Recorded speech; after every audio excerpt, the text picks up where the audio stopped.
Vamos a orar. Señor, te damos gracias porque realmente como veníamos alabándote, mi Dios, tu gracia nos basta. Tu gracia es más que suficiente, Padre. Y en tu amor, Señor, nosotros entendemos que es así, mi Dios.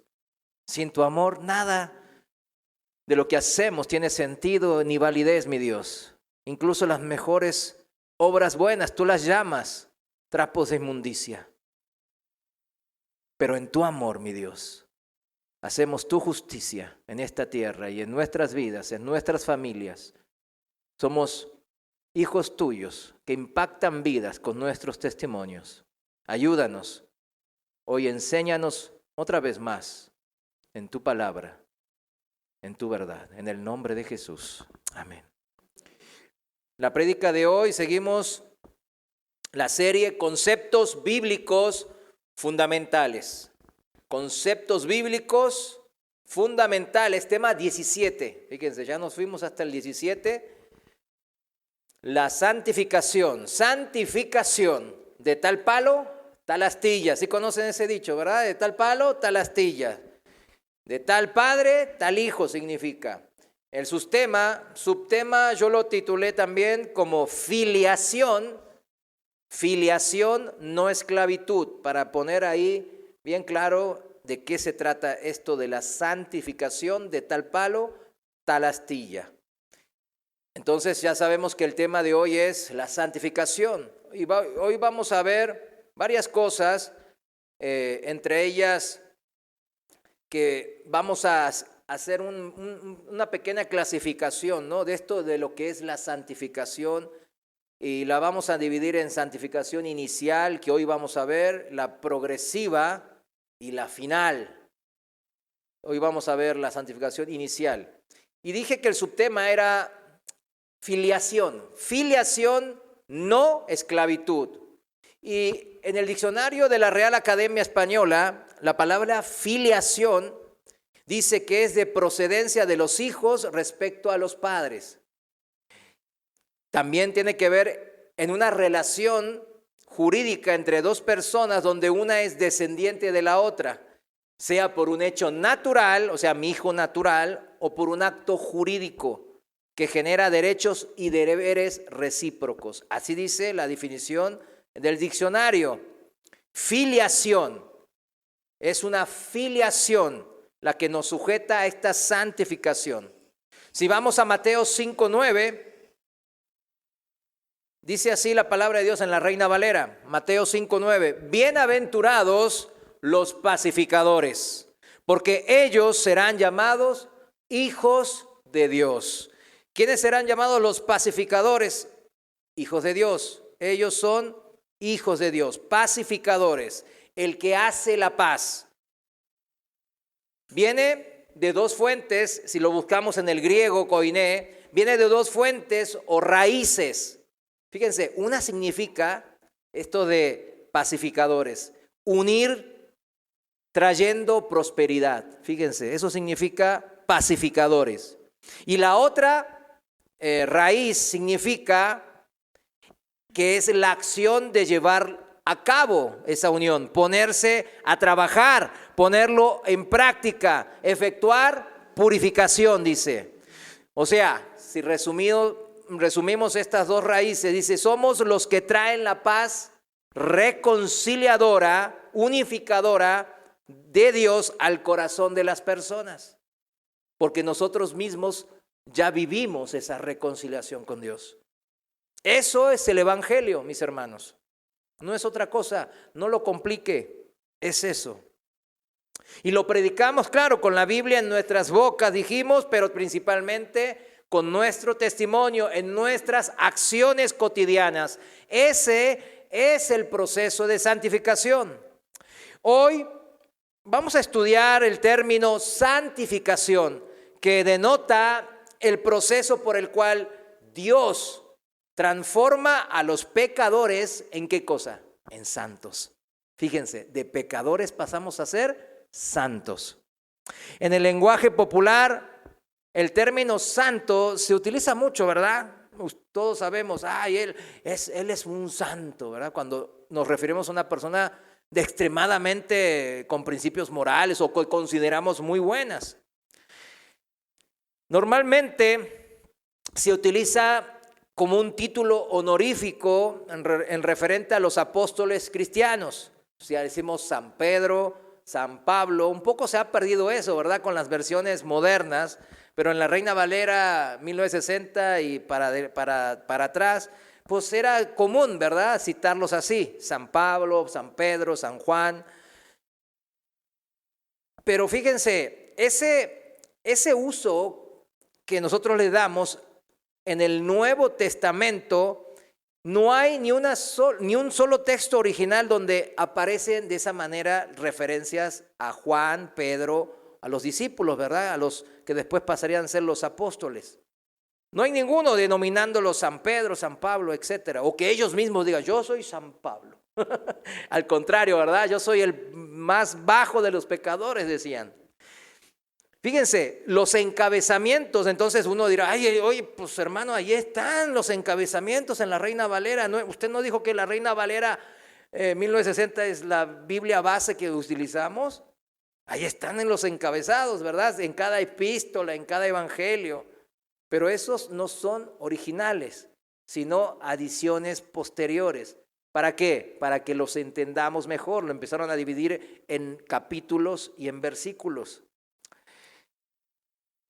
Claro, en la Biblia podemos ver que en ocasiones se habla del cuerpo de los apóstoles y los profetas como santos apóstoles y profetas. En Efesios 3:5, voy a leer en la Reina Valera, Efesios 3:5 dice, misterio que en otras generaciones no se dio a conocer a los hijos de los hombres, como ahora es revelado a sus santos apóstoles y profetas por el Espíritu. O sea, tiene una base y un fundamento bíblico que los traductores, nuestros hermanos traductores de hace siglos, hayan puesto esas San Pablo, San Juan, San Pedro, etc. Por otro lado, hay referencias a todos los cristianos sin excepción como santos. Y a eso vamos a ir hoy. Cuando vamos a buscar ahí en Hechos de los Apóstoles, capítulo 9, versículo 32. Ahí vamos a ver cómo menciona esto que acabamos de comentar. Dice así, aconteció que Pedro, visitando a todos, vino también a los santos, ahí está, que habitaban en Lida. O sea, ¿a cómo los llaman a los cristianos que estaban en Lida? Santos. ¿Serán ellos nomás los de Lida santos? Claro que no. No significa que Pedro fue a visitar a un grupo elite, selecto, ¿verdad? De cristianos, los santos de Lida. No. Sino es la forma normal en el Nuevo Testamento de referirse a todos los cristianos, a todos los creyentes de corazón. ¿En quién? En Cristo. Lo que es más sorprendente, la carta de Pablo a la iglesia de Corinto, ¿verdad? Todos sabemos que esa iglesia no era de un comportamiento ejemplar, ¿verdad que no? Los miembros no eran muy, ¿cómo se dice? Dignos, ¿verdad? De lo que uno puede llamarse cristianos. ¿Verdad que nadie cita como ejemplos, mira, y los corintios, ¿verdad? No dice eso, la verdad. ¿Por qué? Porque vemos que esa iglesia era muy carnal. Mas, sin embargo, el apóstol Pablo así los denomina en su primera epístola a los Corintios. Dice, capítulo 1, versículo 2, Reina Valera, sigo, 1 Corintios 1, 2. Dice, a la iglesia de Dios que está en Corinto, a los santificados en Cristo Jesús, llamados a ser santos, con todos los que en cualquier lugar invocan el nombre de nuestro Señor Jesucristo, Señor de ellos y nuestro. Amén. Ese lenguaje, no obstante, claro, no es una adulación superficial o algo diplomático que utiliza el apóstol Pablo, no. Surge del mismo corazón del Evangelio, del centro del Evangelio.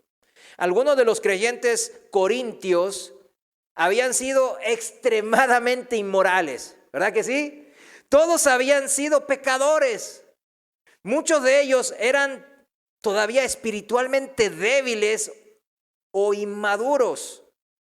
En 1 Corintios capítulo 6, versículo 11, sigo en la Reina Valera, 1 Corintios 6, 11, y dice así: y esto erais algunos pasado, mas ya habéis sido lavados. Fíjense, a esta iglesia carnal, Pablo así les dice: erais pasado, y ahora mas ya habéis sido lavados, ya habéis sido santificados, ya habéis sido justificados en el nombre del Señor Jesús y por el Espíritu de nuestro Dios. Qué buenas noticias, ¿verdad? Por eso es el Evangelio, son las buenas nuevas, porque traen gozo y alegría a pecadores como nosotros. Increíble este ejemplo, ¿no?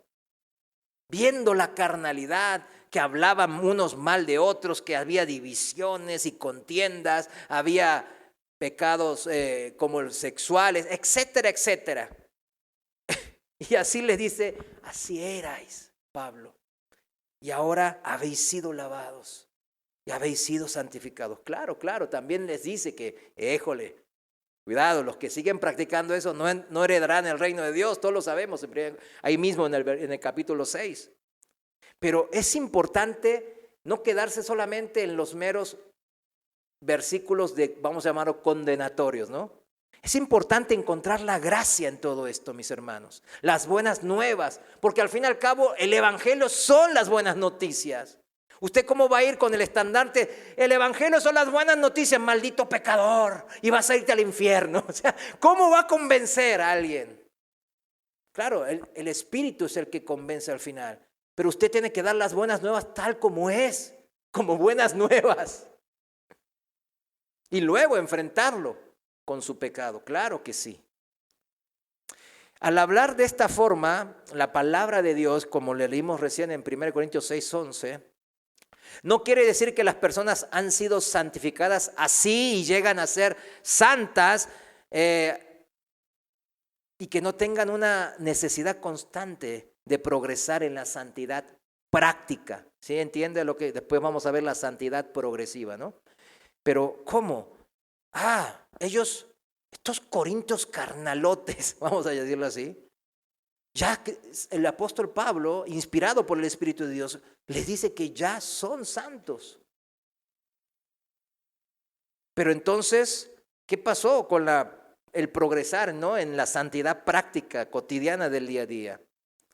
No quiere decir que las personas, no está hablando de ese aspecto, ¿verdad? Eso es lo que quiero decir. Sino que afirma que los méritos del sacrificio de Cristo son tales, de tal magnitud, que todos los que ponen su fe en Él, en los méritos que Él ya hizo, son declarados por Dios verdaderamente santificados.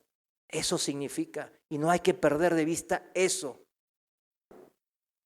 Y que por lo tanto es correcto denominarlos, aún a los corintios, aún a los de Vicente Guerrero, aún a mí, denominarnos santos. ¿Cuántos dicen amén? Amén, ¿verdad? Esa es una noticia hermosa. Para ver cómo puede ser esto, ¿no? Uno puede decir, ¿cómo? O sea, no lo entiendo. Comencemos con una definición de santidad. La santidad, mis hermanos, si los desmenuzamos un poco, consta de dos partes. Vamos a llamarlo de esta manera. Una parte, entre comillas, negativa y otra, entre comillas, positiva, vamos a ponerle. La primera parte de la santificación, la negativa, o sea, negativamente implica una separación de la suciedad y de la impureza. Esa es la parte, entre comillas, negativa de la santificación. ¿Qué es la parte negativa de la santificación? Una separación ¿de qué? De la suciedad y de las impurezas. En otras palabras, esto se llama purificación. Y la santificación, positivamente hablando, positivamente significa separación para Dios y para su servicio. En otras palabras, consagración. La santificación negativa, ¿qué significaba? Purificación, ¿no? Separación ¿de qué? De las impurezas y las suciedades. Y la santificación, positivamente hablando, significa separación para Dios y para su servicio. Esto es consagración. Purificación, consagración. Ambos aspectos son subrayados en Hebreos capítulo 9, versículos 13 y 14. Ahí el escritor de Hebreos contrasta los antiguos medios judíos de santificación, ¿se acuerdan del Antiguo Testamento? Con los del Nuevo Testamento, como lo que ahora nosotros podemos vivir en esa libertad, o sea, con el cristianismo, vamos a llamarlo, ¿no? Asocia la santificación tanto a la purificación de la corrupción como a la consagración para el servicio a Dios. Vamos a ir a Hebreos capítulo 9, versículo 13 y 14. Ahora lo voy a leer en la Reina Valera actualizada.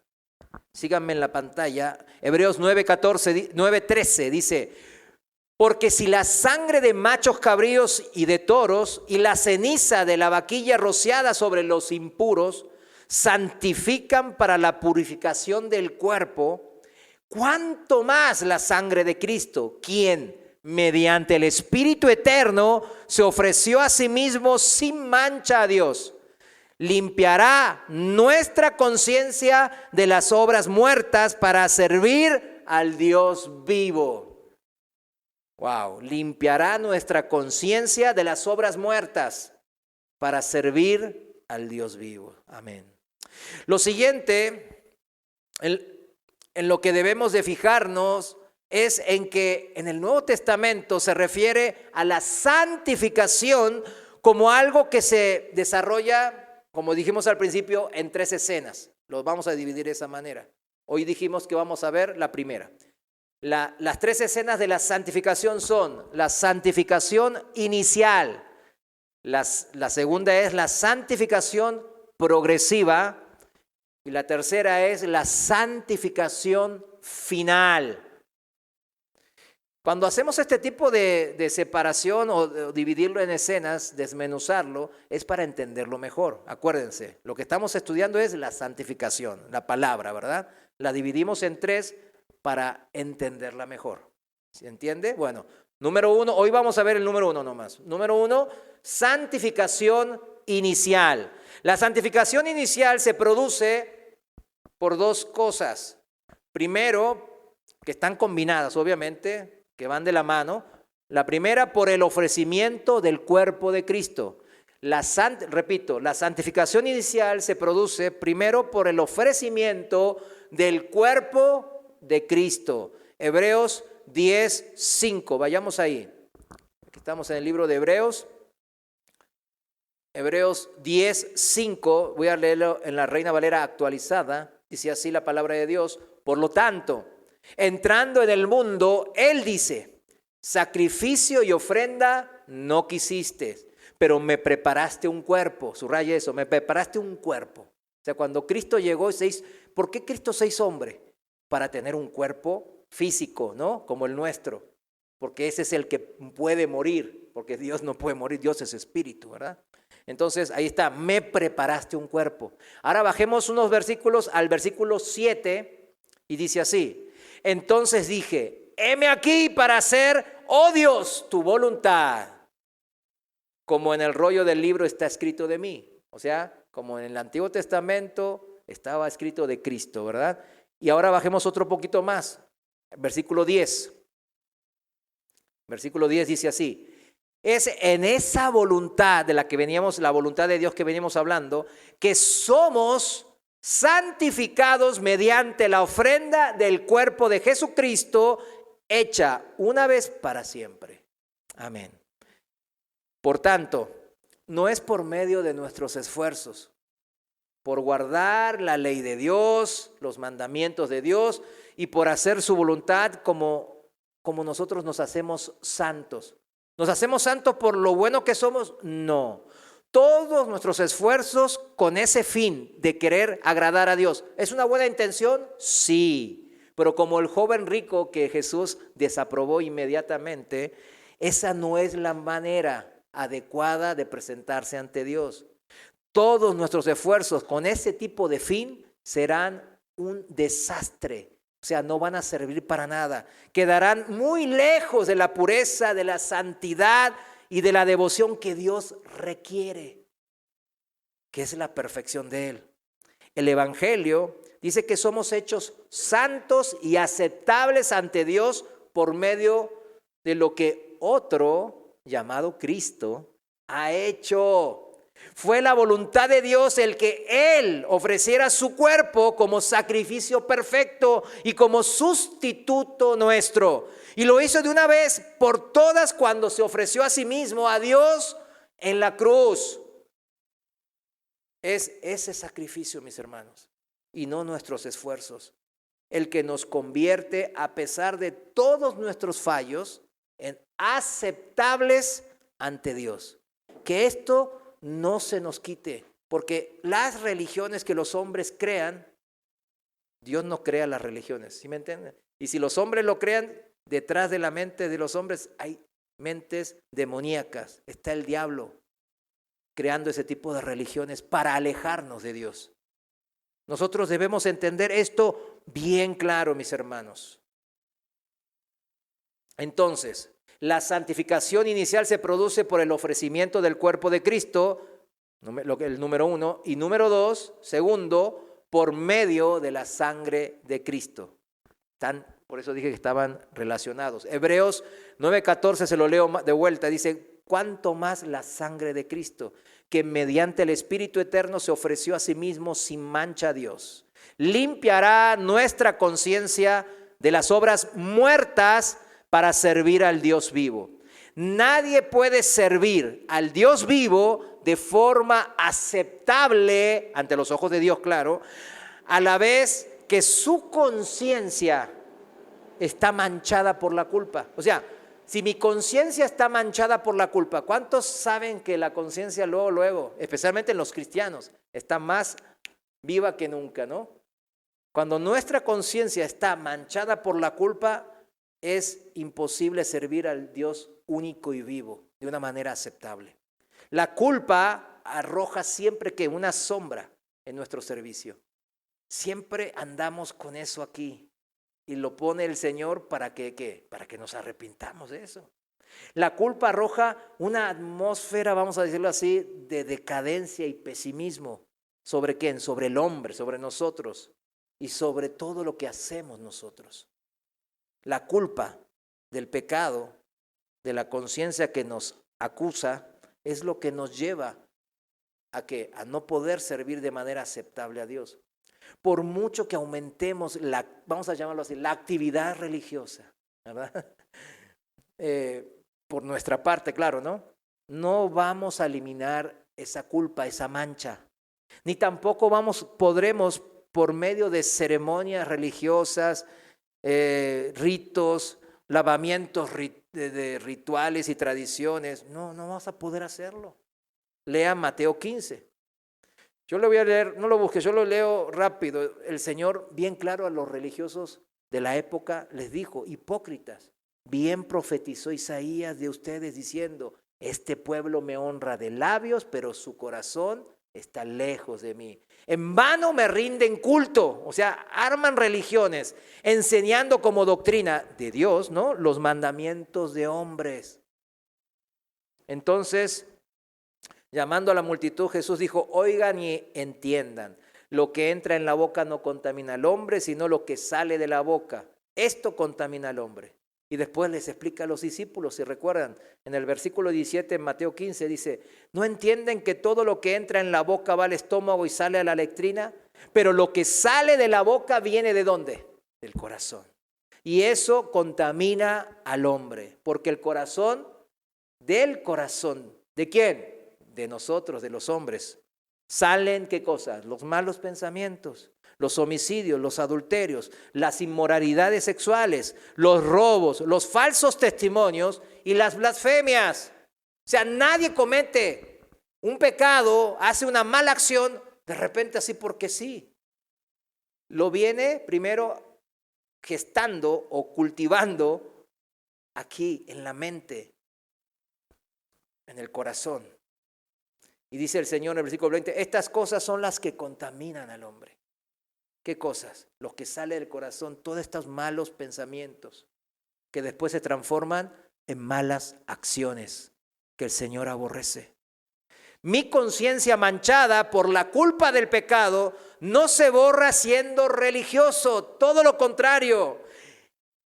Y el Señor aquí en Mateo 15 apunta directo a lo que le importa a Dios, a Él, el corazón.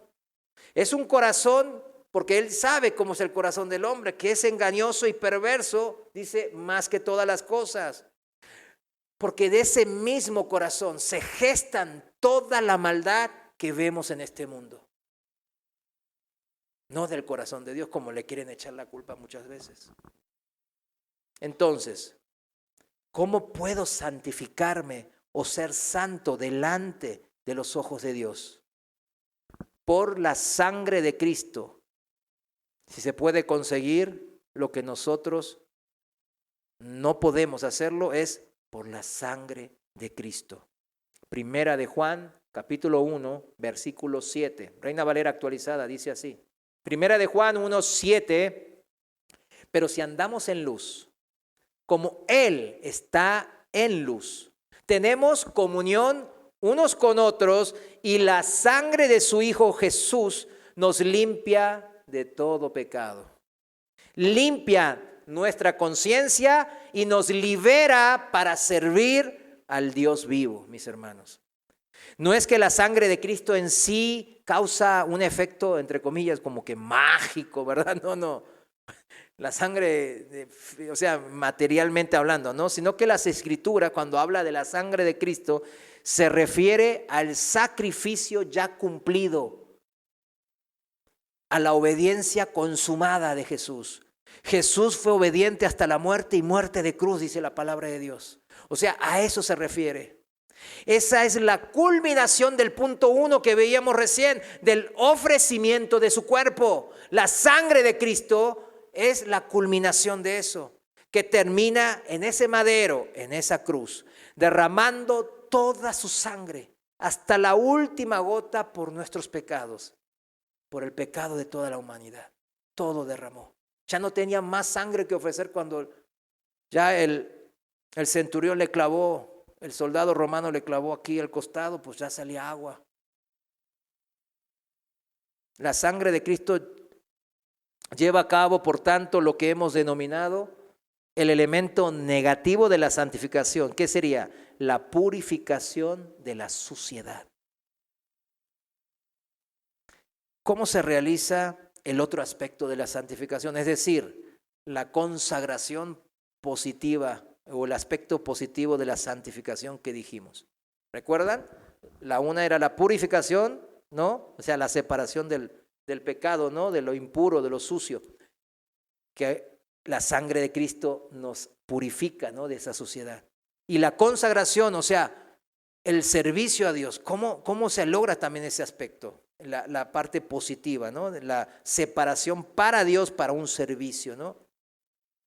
Por parte de Dios se efectúa por la obra del Espíritu Santo. ¿Por qué cosa? Por la obra del Espíritu Santo. ¿Por parte de quién? Por parte de Dios. ¿En dónde obra el Espíritu Santo? ¿Se acuerdan lo que leímos en Mateo 15? En nuestros corazones. Tiene que obrar ahí, porque de ahí sale todo lo que contamina al hombre. ¿Y qué hace en el mero centro de donde sale el mal de este mundo, nuestros corazones? ¿Qué hace el Espíritu Santo? Convenciéndonos de pecado. No, eso está mal. Pero no lo hace la conciencia. Pues sí, la conciencia lo hacía. Lo tenemos desde que nacemos. Pero el Espíritu Santo es Dios. ¿Qué quiere? ¿Tener un soldado protegiéndolo, un guarura protegiéndolo o tener 20? Como el presidente, ¿verdad? Pues mejor 20, ¿no? Convenciéndonos de pecado, está el Espíritu Santo en nuestro corazón. También conduciéndonos ¿a quién? Apuntando ¿a quién? A Cristo, al Salvador.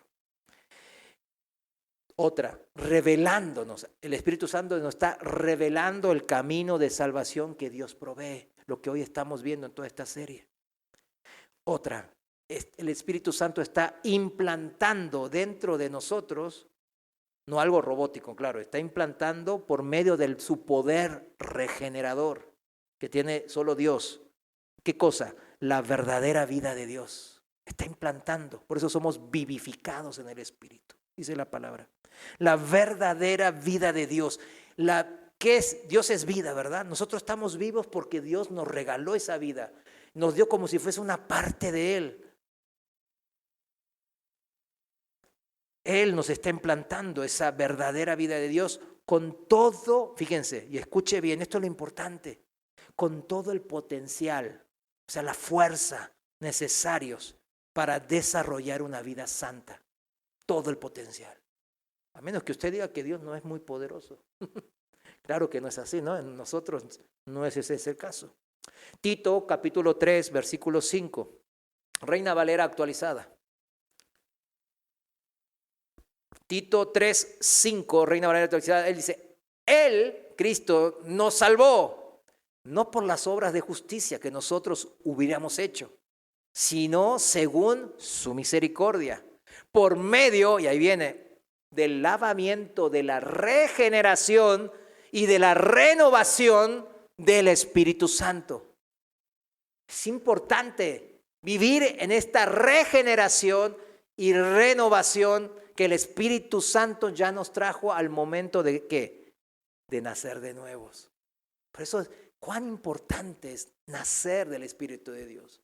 Porque hay muchos cristianos, hoy estábamos reunidos, yo estaba ahí con el pastor Toño Ortiz y otros pastores, y hablaban, ¿verdad? Un pastor señalaba de eso, ¿no? De la importancia, porque decía, ¿cuántos en nuestras congregaciones no son nacidos de nuevo? Sí tienen conocimiento de la Biblia, aún más que nosotros, pero no son nacidos del Espíritu de Dios, no son vivificados en el Espíritu.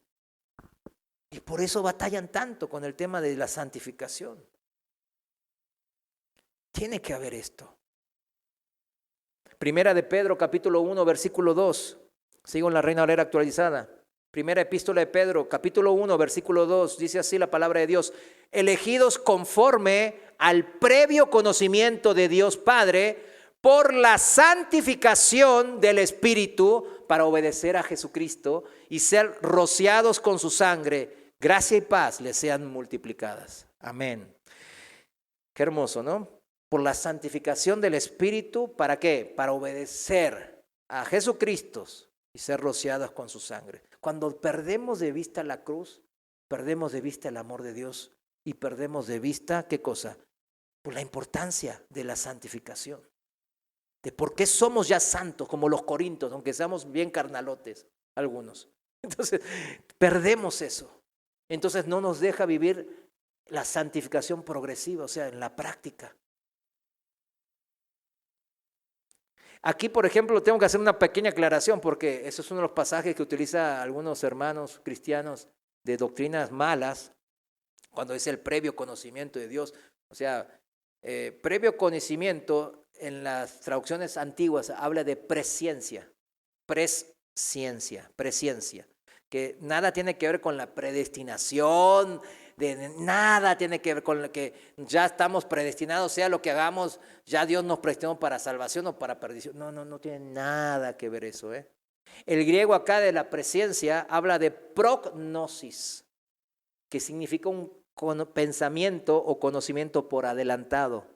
Presciencia, ciencia de conocimiento, ¿verdad? Anticipar conocimiento significa saber de antemano, prever. Significa eso. ¿Vieron que nada que ver con lo que estos hermanos dicen? Nada que ver. Para que nuestro Dios, ¿cuántos saben que Dios es un Dios proveedor perfecto, verdad? Él sabe qué necesitamos y en qué dosis lo necesitamos. Aunque siempre se nos hace insuficiente, ¿verdad? Pero Él sabe que es la dosis necesaria. Él es un proveedor perfecto, un padre perfecto. Y para proveer perfectamente debe prever. Mirar anticipadamente todo y cada una de las variables y circunstancias y aconteceres y sucederes. Por eso es nuestro Dios. Aquí habla de un previsor Dios para proveernos bien. Y ahora que escuchemos bien, mi amado hermano en Cristo, ¿no? por nuestra parte. Dijimos por la parte de Dios recién, no, hasta ahora por la parte de Dios, ¿por medio de qué? Del Espíritu Santo, obra de esta manera. Y ahora, de nuestra parte, tanto los elementos de santificación negativos que vimos, de la separación del pecado, como los positivos que de la consagración, ¿verdad? De ser apartados para Dios, se lleven a efecto en nuestros corazones. ¿Qué es? ¿Por medio de qué? De nuestra parte. ¿Por medio de qué? De la fe. Eso lo estuvimos aprendiendo en las últimas enseñanzas. Por medio de la fe. De nuestra parte tenemos que aprender a confiar. No ay, voy a forzarme para hacer. Hay que aprender a confiar. Y uno dice, ay, qué fácil. ¿Fácil?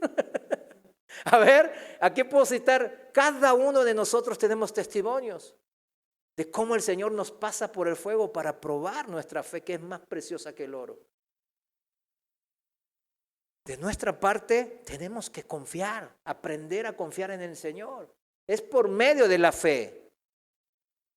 Hechos 15:8, vayamos al libro de los Hechos, capítulo 15, versículo 8, Reina Valera actualizada, y dice así: y Dios, que conoce los corazones, dio testimonio a favor de ellos al darles el Espíritu Santo igual que nosotros, en referencia a nosotros los gentiles, ya no solo a los judíos, sino que los gentiles también tenemos ese mismo privilegio. Versículo 9. Y no hizo ninguna diferencia entre nosotros y ellos, judíos y gentiles, ya que purificó por la fe sus corazones. ¿Por qué nos purifica nuestros corazones? Por la fe. Él actúa por el Espíritu Santo y nosotros respondemos por la fe. Confiamos que tenemos el Espíritu de Dios mismo obrando en nosotros. Es algo determinante para la carrera del cristiano, para la santificación progresiva, mis hermanos. Cuando en respuesta a la obra del Espíritu Santo en nuestros corazones, ¿verdad? Lo que hace el Señor, abandonamos nosotros la confianza en nosotros mismos, en jactarnos de que yo hice cosas buenas para la salvación o para ser hijos de Dios. No, querer alcanzar la gracia de Dios por nuestras buenas obras. Recuerda eso, ¿verdad? Que como decíamos, no, eso no. Cuando en respuesta a la obra del Espíritu Santo en nuestros corazones, abandonamos eso y al contrario, ponemos nuestra confianza, nuestra fe solamente en Dios y en el sacrificio de su Hijo unigénito Jesucristo. Se produce un cambio fundamental en la orientación de nuestros corazones. Es ahí que nuestros corazones, le empiezan a carburar espiritualmente.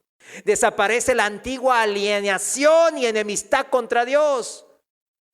Desaparece nuestro anterior espíritu de independencia y de rechazo a Dios, de rebeldía. Y en su lugar, el Espíritu Santo nos da conciencia del amor de Dios hacia nosotros. Eso reemplaza.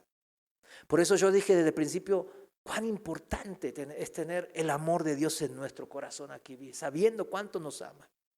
Porque dice la palabra, si nos va mal y sufrimos, Él no nos ama. ¿Vieron que dice así la verdad? Y si nos va bien, ¿con cuánto me ama? No es circunstancial el amor verdadero. Romanos 5:5 lo dice así. Romanos 5:5, Reina Valera actualizada. Y la esperanza que está en Cristo, no acarrea vergüenza, porque el amor de Dios ha sido derramado ¿en dónde? En nuestros corazones, donde están todo lo malo, donde nos contamina, nos quiere contaminar. Bueno, ahí mismo derramó Dios su amor por el Espíritu Santo que nos ha sido dado. El Espíritu Santo va a atacar directo el centro del problema, que son nuestros corazones. Y en medio de eso nosotros tenemos que confiar, nada más confiar, entre comillas, nada más dijimos, ¿verdad? En la palabra de Dios para todos, ahí en el versículo 5, Romanos 5 dice, esa esperanza no nos va a fallar, porque Dios nos dio el Espíritu Santo, quien ha derramado, ¿qué cosa? El amor de Dios en nosotros. Pero muchos dicen, tengo el Espíritu Santo, por eso quiero conocimiento. Ahí salieron los gnósticos. Tengo el Espíritu Santo, yo soy el apóstol, el ungido de Dios, y ahí salieron las sectas. ¿Sí me entiende? No, el centro de que el Espíritu Santo mora en nosotros es que el amor de Dios fue derramado en nosotros. El conocimiento de que Cristo murió en la cruz por mí. Como venimos siempre a esa alabanza tan bonita, estaba pensando en mí hace 2000 años. Él tenía presciencia, conocimiento previo de lo que yo iba a existir. No es que yo existía desde la eternidad, no, eso no soy Dios, usted no es Dios, como dicen algunos malos teólogos. No existíamos, pero Él sabía que íbamos a existir 2000 y tantos años después. Dijo, yo por Él también voy a morir, porque yo soy Dios. El pasado, presente y futuro no me afecta. Yo creé el tiempo. Por eso tengo conocimiento perfecto en todos los tiempos. Él está fuera del tiempo, por eso entiéndanlo. Cuán fundamental, mis amados hermanos, es no perder de vista en nuestros corazones el amor de Dios. Cuando perdemos de vista eso, nos centramos en el conocimiento o en no sé qué otras cosas. Ya empezamos a ver demasiado nublado y borroso al Cristo crucificado, mis hermanos. El no perder de vista el amor de Dios en esa cruz nos hace conscientes de que ahora somos hijos de Dios, de que compartimos la vida. Escuche bien, compartimos la vida y la naturaleza espiritual de nuestro Padre, porque Dios es espíritu y ahora nosotros fuimos vivificados en el espíritu. Bueno, si ahora no va a saltar de alegría, después en su casa salte de alegría, si le da pena. Es que es algo para saltar de alegría. Ay, no, yo quiero vivir como Carlos Slim y quiero que esto y lo otro. Se van a morir si no se arrepienten. Nosotros ya somos hijos de Dios, tenemos la vida de Dios en nosotros, tenemos Dios morando en nosotros. Dios nos ama, el creador del universo. Solo somos seres vivos eternales, eso significa compartir la vida y la naturaleza de nuestro Padre. Somos espirituales como Él lo es, de manera que de forma instintiva y natural que nos dirigimos a Él diciendo, Abba Padre, Abba Padre. Y sentimos tanto la responsabilidad, escuche bien, la responsabilidad como la posibilidad, lo vemos posible de ser santos como nuestro Padre santo es. Primera de Pedro capítulo 1 versículo 14 al 16, la palabra de Dios dice así, Reina Valera actualizada, Primera de Pedro 1:14, como hijos obedientes, no se conformen a las pasiones que antes tenían estando en su ignorancia. Antes bien, así como aquel que los ha llamado es santo, también sean santos ustedes en todo aspecto de su manera de vivir. Porque escrito está, sean santos porque yo soy santo. ¿Cuántos decimos amén? Amén. De forma simultánea, encontramos que por medio de Él, Cristo, los unos y los otros, o sea, judíos y gentiles, dice la palabra que tenemos entrada por un mismo espíritu al Padre. Por un mismo espíritu, porque el espíritu que mora en ustedes, mora en mí, pues todos somos hermanos en Cristo. Solo es la buena noticia. Esto, por supuesto, no siempre fue así, entendamos. Siempre fue así. No, no fue así siempre. En los siglos anteriores al nacimiento, vida y muerte de Jesús, los sacrificios que ofrecieron los israelitas por sus pecados, recuerdan el Antiguo Testamento, solo fueron símbolos. No podían quitar el pecado. ¿Usted cree que matar un animal quita realmente el pecado? Porque así decían algunos, así piensan algunos teólogos. Yo no entiendo cómo piensan. Es un símbolo. No podían quitar el pecado, así dice en el libro de Hebreos, puesto que en realidad no pagaban el castigo que merecían aquellos pecados que cometían. En consecuencia, miren, esa es la consecuencia, al israelita del Antiguo Testamento podía estar de pie, se le permitía entrar ¿hasta dónde? Hasta el patio exterior del tabernáculo terrenal de Dios o el templo que estaba aquí en la tierra.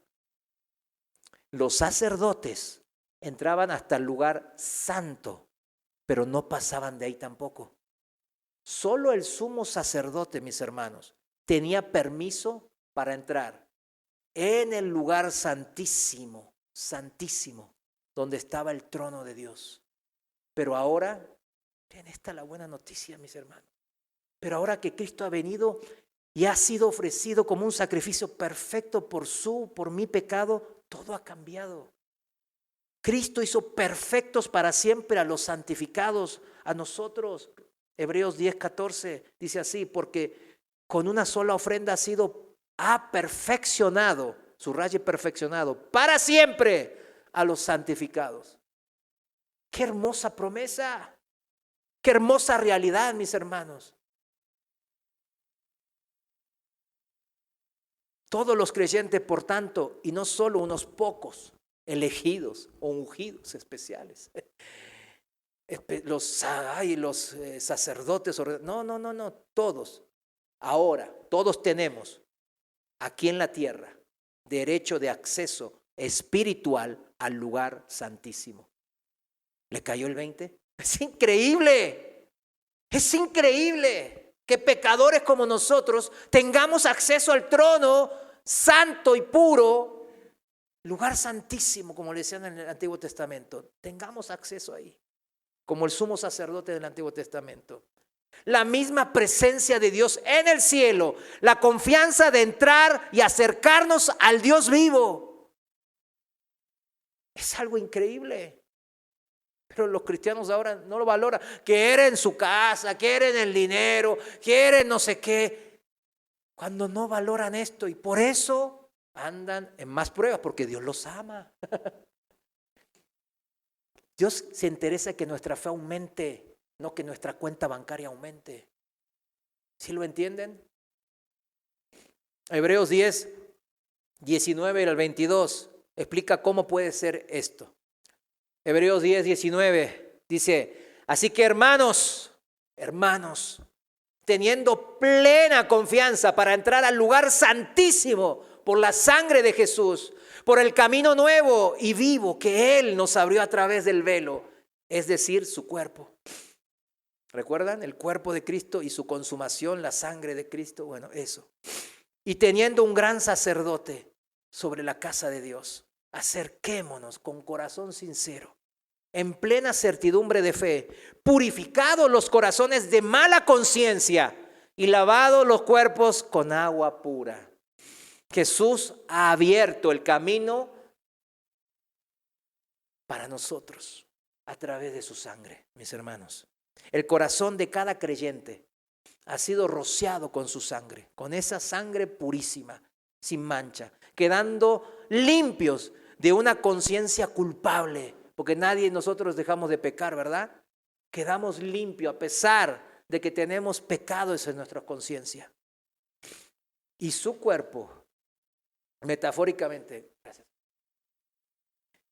quedando, claro, nuestra conciencia culpable queda limpia por su sangre rociada en nosotros. Y su cuerpo, que metafóricamente hablando ha sido lavado con agua pura. Mi cuerpo. Eso, no sé si se acuerdan en Juan 13, del 6 al 11, la historia cuando Jesús les lavó los pies a sus discípulos, ¿recuerdan? Que Pedro dice, no, a mí no vas a lavar, tú eres el Hijo del Dios viviente. No, pues, no, Pedro, cállate, no seas religioso. Si no te lavo los pies, no tienes parte conmigo. Sé humilde. Ay, no, lámeme todo. No, con los pies ya alcanza y sobra. Así que no exageres. Entonces, ese es Juan 13, 6 al 11, parafraseándolo. Fíjense, así Él nos ha lavado. Eso simbólica, Él nos lavó así. Estaba preparando a sus discípulos de esa manera. Con el disfrute, mis hermanos, nosotros tenemos que tener ese disfrute constante. ¿De qué? De ese acceso a la presencia de Dios, al lugar santísimo. Ay, yo estoy orando. Ay, sí. Ay, es que a veces no quiero orar porque, no sé qué, yo no sé qué. Mañana el presidente lo va a recibir en el palacio no sé, allá ¿dónde es? Allá donde vive el presidente. Ay, no puedo dormir, ay, estoy nervioso, me tiembla la mano. Ay, ¿qué tengo que decir? Ayúdenme, por favor. Es un hombre, un pecador como nosotros.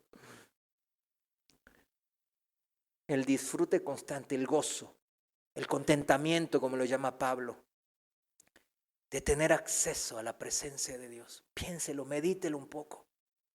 Los creyentes adquieren conciencia de que han sido convertidos en sacerdotes de Dios, en sumos sacerdotes, porque tenemos acceso directo al lugar santísimo.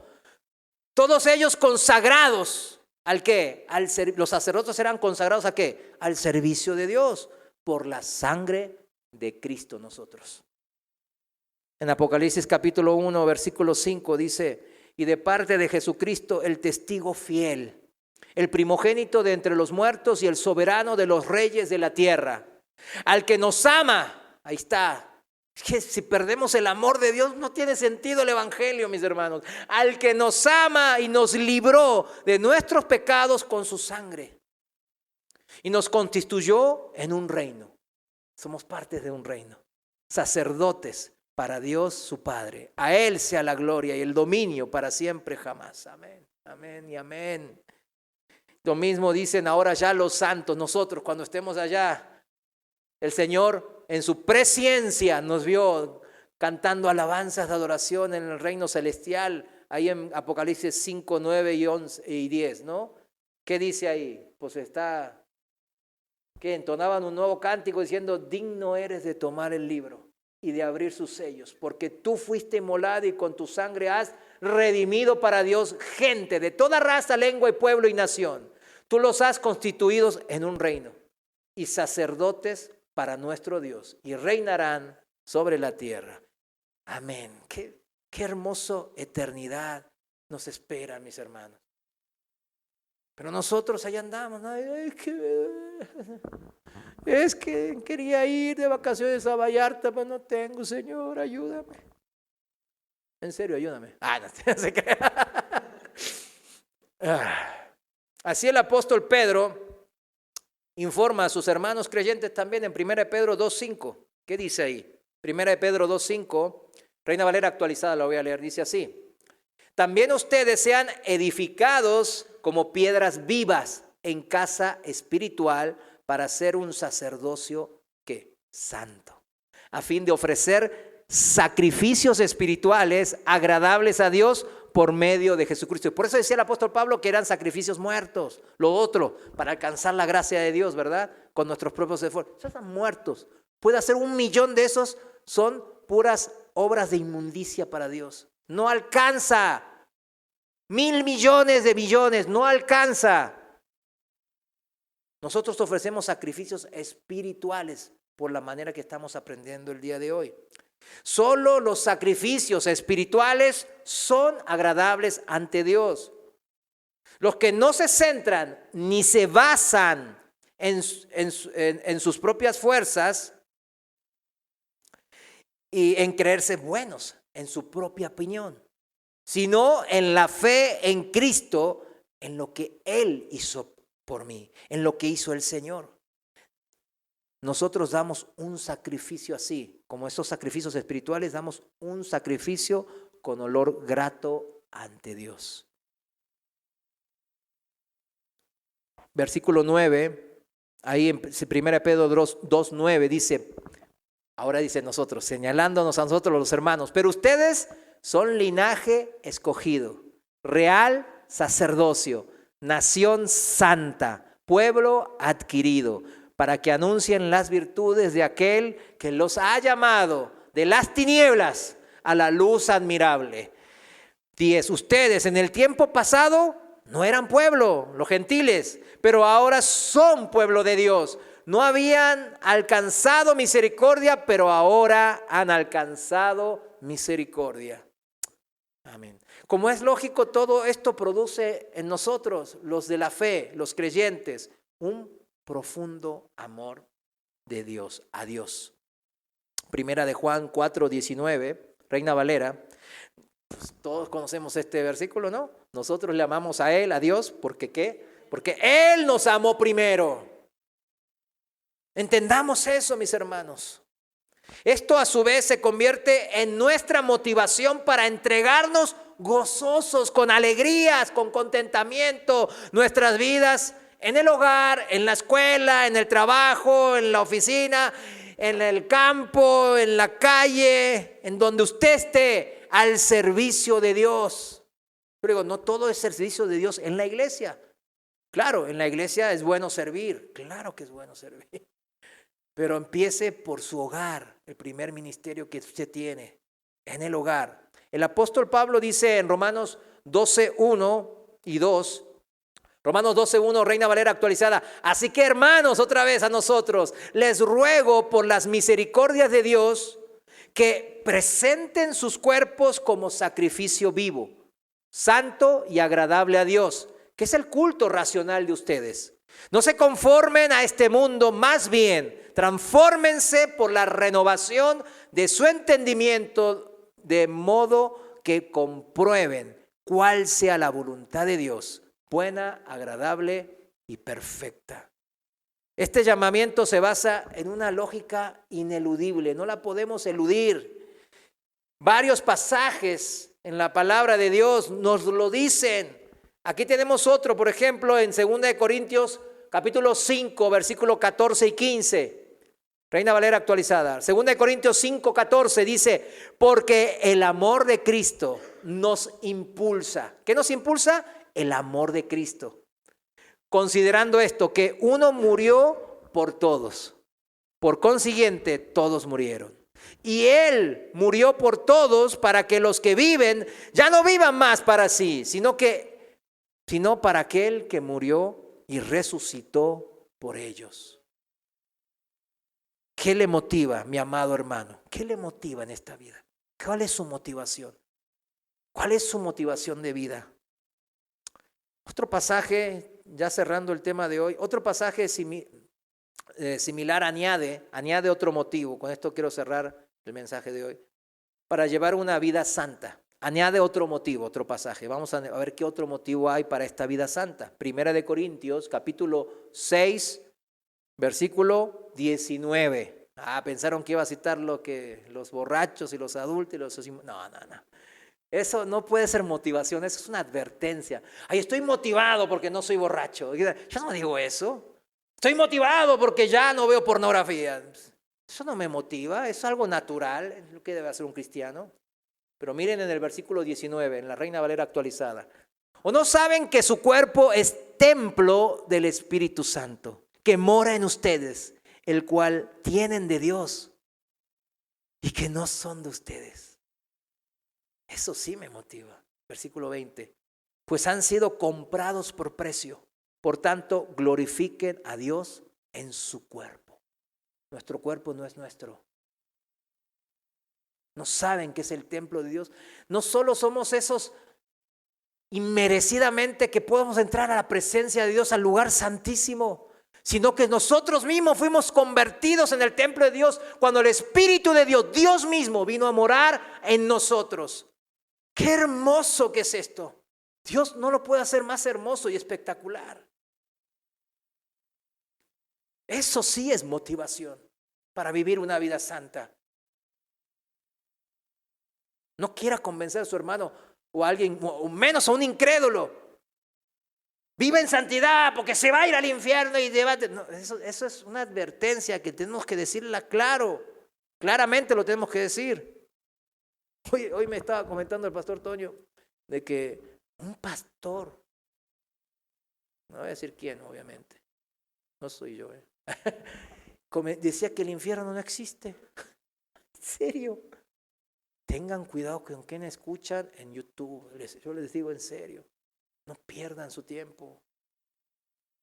No es, ni siquiera eso es perder tiempo, ustedes se lee la Biblia y va edificándose y de repente ve una de esas predicas y derrumba todo. No lo haga. La motivación está en el versículo 19 y 20. Somos el templo de Dios. No solo somos sacerdotes y reyes con acceso directo a Dios, sino que ya Dios dijo, ven, ya voy a morar en ti. Me hago uno en ti, en tu espíritu. Tú eres el templo, tu cuerpo.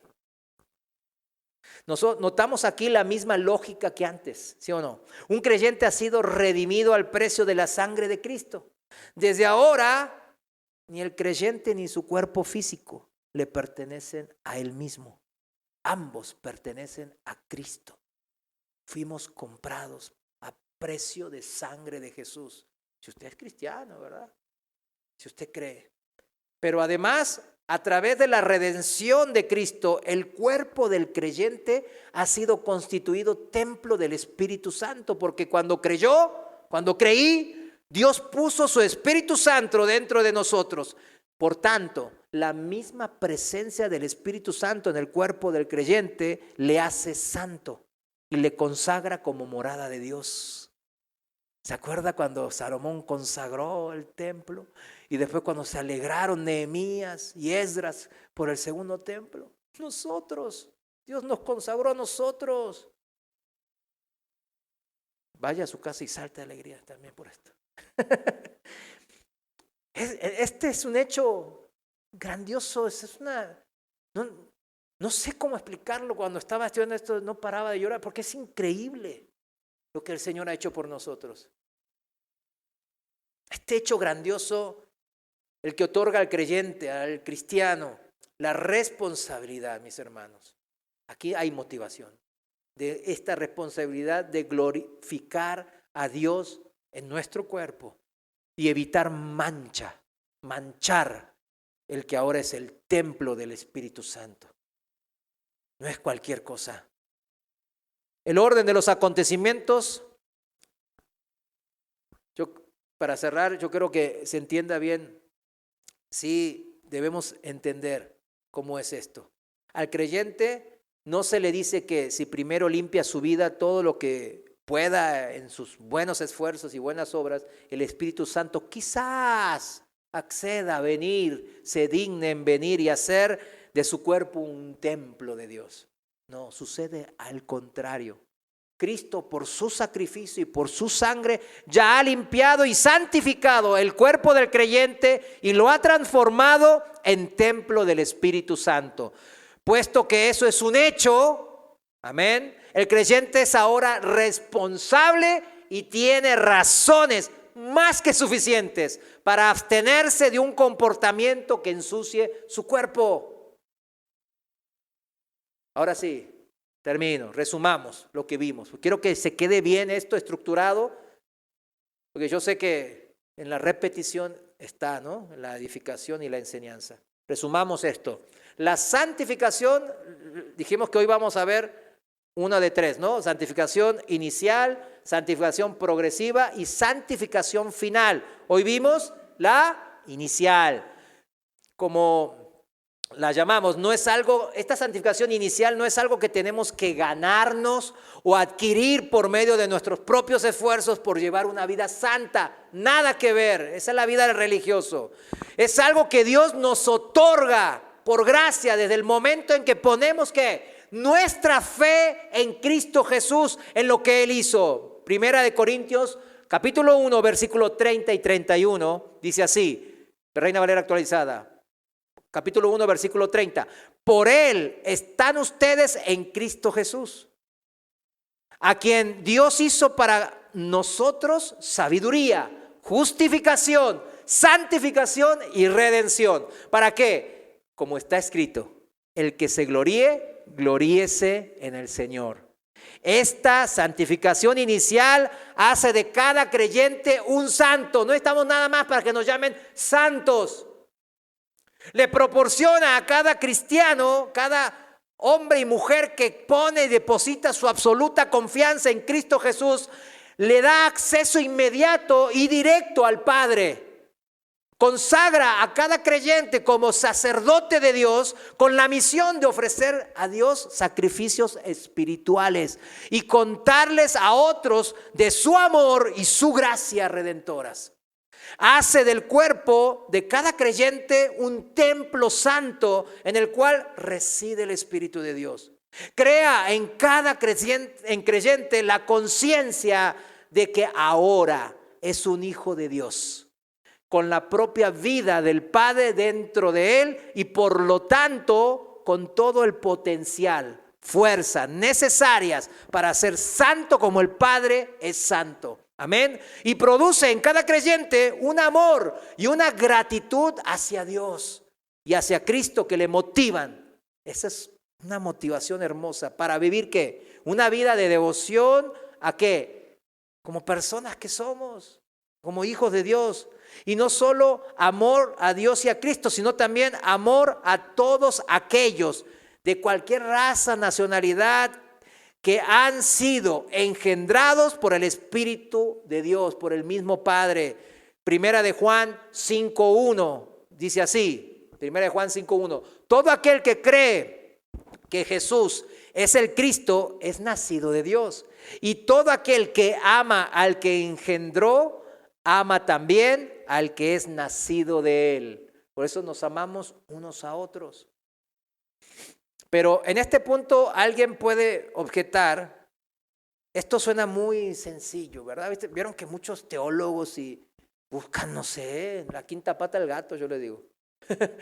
La Biblia, ellos pueden preguntarse, la Biblia no representa la vida cristiana como una vida de lucha, esfuerzo, abnegación y guerra.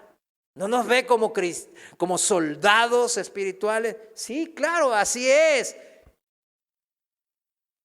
Y lo vamos a considerar en las siguientes enseñanzas. Hoy vimos, ¿qué cosa? Santificación inicial. El siguiente miércoles vamos a escudriñar lo que dice el Nuevo Testamento, la palabra de Dios en cuanto a la santificación progresiva y a la santificación final. Póngase de pie, vamos a orar a Dios, a entrar una vez más en su presencia. Señor, te damos gracias. Gracias, Padre, porque cuando oramos entramos en este lugar santísimo, exclusivo, de privilegio, Padre, para todos tus hijos, para todos los que han depositado su plena confianza en ti, mi Dios, y en tu Hijo amado Jesucristo, nuestro Salvador. Señor, te damos gracias, porque es un gran privilegio. Un privilegio no es merecido, sino un privilegio es inmerecido, es por gracia. Y te damos gracias por ser parte de este privilegio, ser hijos tuyos, vivificados en el Espíritu, con tu naturaleza. Y somos también tu templo. Qué hermoso, Padre, que habites en nosotros. Qué hermoso es estar en comunión día a día con tu Santo Espíritu. Señor, te damos gracias por todos estos privilegios, por todo lo que haces en nuestras vidas. Te damos gracias, mi Dios, porque esto es más que suficiente motivación para seguir amándote, porque tú lo has hecho primero. Te damos gracias, te amamos, Señor, en el nombre de Jesús. Amén. Amén. Muchas gracias, mis hermanos. Dios les bendiga. Bendiga a su hermano y a su hermana.